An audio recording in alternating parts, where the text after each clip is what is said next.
Assalamualaikum warahmatullahi wabarakatuh. Om Swastiastu, Shalom. Saya Nilu Citrawati Ningsi. Di sini saya akan mengedukasi korupsi pada lingkungan keluarga. Di sebelah saya ada Nyoman Ningsi, Pak Putu, Ikut Fernando, Ninoya Nitya. Nah, jadi itulah keluarga saya. Di sini saya akan mengedukasi pada lingkungan keluarga saya, yaitu tentang korupsi. Jadi, korupsi itu merupakan penyalahgunaan kekuasaan untuk memperoleh keuntungan pribadi atau kelompok dengan cara mengambil hak orang lain yang dapat merugikan diri sendiri. Penyalahgunaan korupsi dapat merujuk pada berbagai cara, di mana kekuasaan atau posisi yang dimiliki seseorang digunakan untuk mendapatkan keuntungan pribadi secara tidak sah atau dapat melanggar hukum. Biasanya, korupsi itu terjadi dalam bentuk penerimaan atau pemberian suap. Contoh penerimaan suap itu seperti kita memberikan atau menerima uang dari pihak orang lain sebagai imbalan untuk memberikan keuntungan yang seharusnya kita tidak menerima itu. Dan yang contoh kedua ada penyuapan. Penyuapan itu seperti kita memberikan atau menerima uang yang seharusnya tidak kita lakukan atau tidak kita terima, yang bukan menjadi hak milik kita sendiri.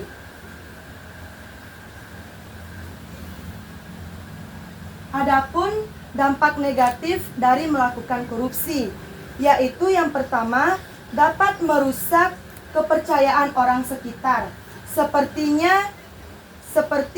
korupsi merusak integritas serta menurunkan kepercayaan orang lain. Yang kedua ada ketidakadilan sosial. Contohnya, korupsi memperburuk ketimpangan sosial dan ekonomi dengan menguntungkan orang atau kelompok sementara merugikan masyarakat luas, terutama yang rentan dan miskin. Yang ketiga ada kerusakan ekonomi.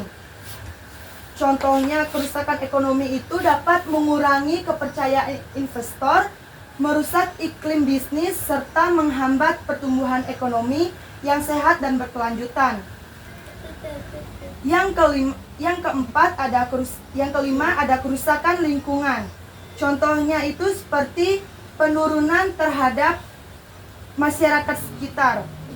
Yang keenam ada kerusakan moral dan etika. Contohnya, korupsi merusak nilai-nilai moral dan etika dalam masyarakat dengan mengajarkan bahwa kesuksesan dapat dicapai dengan cara tidak jujur dan tidak adil. Penyalahgunaan korupsi ini dapat merusak integritas sistem dan pelayanan publik serta merusak keadilan dalam masyarakat.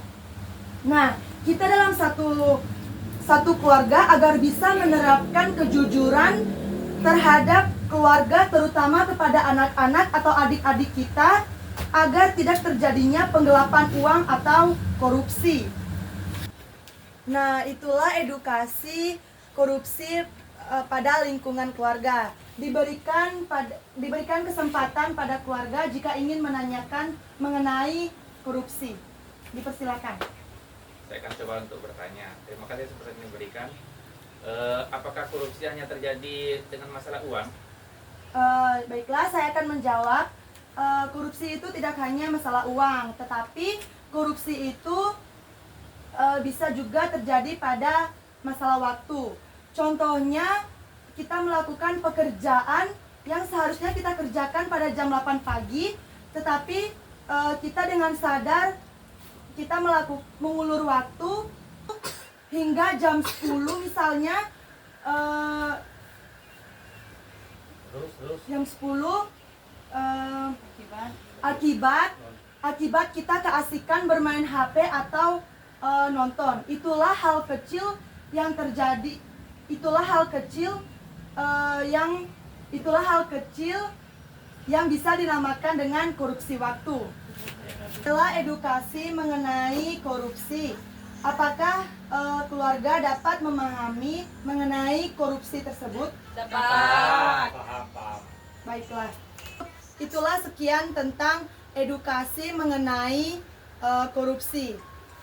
Kini saya tutup. Wassalamualaikum warahmatullahi wabarakatuh. Om Santi Sang Santi Om. Shalom. Terima kasih.